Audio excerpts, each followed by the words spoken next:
ప్రతి హిందూ ఇంటికి శ్రీరాముని అక్షంతలు చేర్చడమే తమ కర్తవ్యమని శ్రీరామ జన్మభూమి ట్రస్ట్ మెంబర్ రాఘవులు అన్నారు.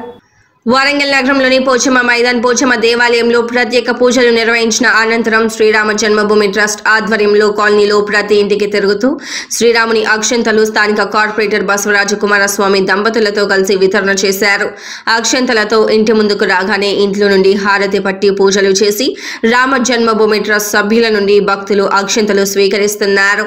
జనవరి 22వ తేదీన అయోధ్యలో రామ మందిరం ప్రారంభం కానుందని 500 సంవత్సరాల క్రితం ఏదైతే రాముడు ఉన్న దేవాలయాన్ని ధ్వంసం చేశారో అదే చోట మళ్లీ 4500 కోట్ల రూపాయలతో నూతన మందిరాన్ని నిర్మించామని దేశ ప్రధాని నరేంద్ర మోడీ 22వ తేదీన ఆలయాన్ని ప్రారంభిస్తారని ప్రతి ఒక్కరూ 22వ తేదీన తాము ఇచ్చే అక్షంతలను సాయంత్రం ఇంటి ముందు 5 దీపాలు వెలిగించి అక్షంతలు తలపై వేసుకోవాలని అప్పుడు ఆ రాముని అనుగ్రహం మనకు దక్కుతుందని రాఘవులు తెలిపారు.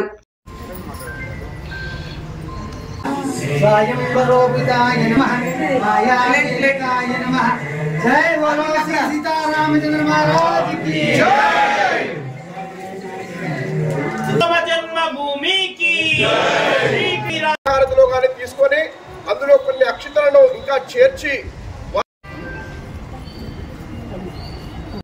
రామ లక్ష్మణ జానకి రామ లక్ష్మణ జానకి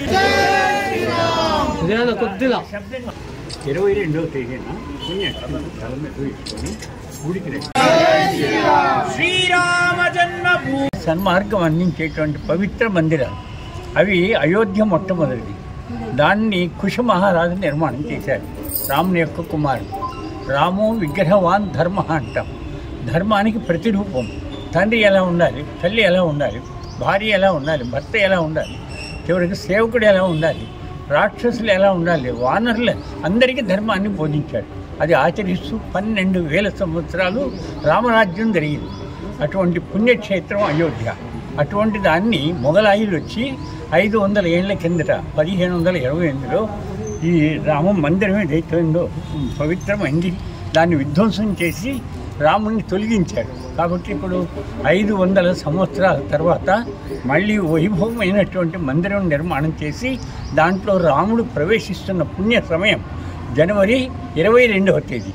ఆ రోజున మన దేశ ప్రధాని 4000 మంది ధర్మాచార్యులు ప్రపంచంలో ఉన్నటువంటి హిందూ ధర్మం కోసం అంకితమైన 8,000 మంది ఆ రోజు కార్యక్రమానికి అటెండ్ అవుతున్నారు.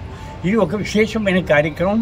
దీంట్లో ప్రతి ఒక్క ఇల్లు, ఎందుకంటే 65 కోట్ల మంది రామజన్మభూమి నిర్మాణం కోసం దానం చేశారు.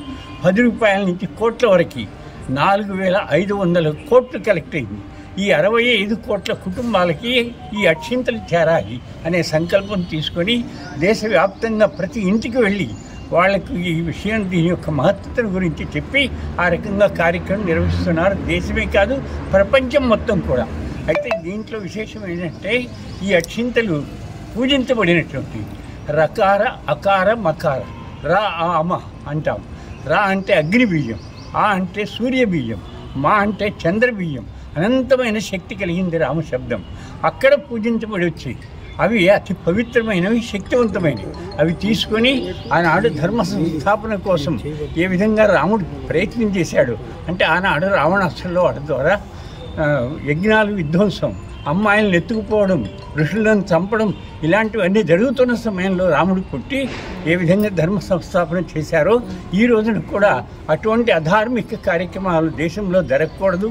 అటువంటి సమైక్యత సమాజంలో నిర్మాణం చేయడం కోసం ఈ 22వ తేదీన ప్రతి ఒక్కరు కూడా 10 గంటల నుంచి 12 గంటల వరకు గుడికి వస్తారు. ఆ అక్షింతలు ఇస్తూ ఈ విషయం చెప్తారు. ఆ రోజున అయోధ్యలో జరిగేవన్నీ కూడా లైవ్ టెలికాస్ట్ జరుగుతుంది. మొత్తం ప్రపంచం అంతా చూస్తారు. మనం కూడా తను ఉన్న గ్రామమే అయోధ్యని, తను కూర్చున్న గుడి రామాలయం అని భావించుకొని ఆ రోజు కార్యక్రమం జరుపుతారు. ఆ రోజు సాయంత్రం 6 గంటలకి ప్రతి ఇంటి ముందు 5 దీపాలు వెలిగిస్తారు. ఈ 5 దీపాల ఉద్దేశం ఏంటంటే 500 ఏళ్ల నాడు రాముడు తన యొక్క మందిరం నుంచి తొలగించబడ్డాడు. ఇవాళ 500 ఏళ్ల తర్వాత మరి ససన్మానిత పద్ధతిలో సగౌరవంగా ఆయన ప్రవేశిస్తున్న పుణ్య సమయం అని భావించి దీపావళి జరుపుకోండి అని చెప్పేసి ప్రపంచం మొత్తానికి తీర్థక్షేత్ర సేవ వాళ్ళు తెలియచేశారు. అటువంటి భవ్య కార్యక్రమాన్ని మనం ఇక్కడ ఈ ఏరియాలో ఇంటింటికి వెళ్ళి మన కార్యకర్తలు అందించడం కోసం తయారై వస్తున్నారు. జై శ్రీరామ్.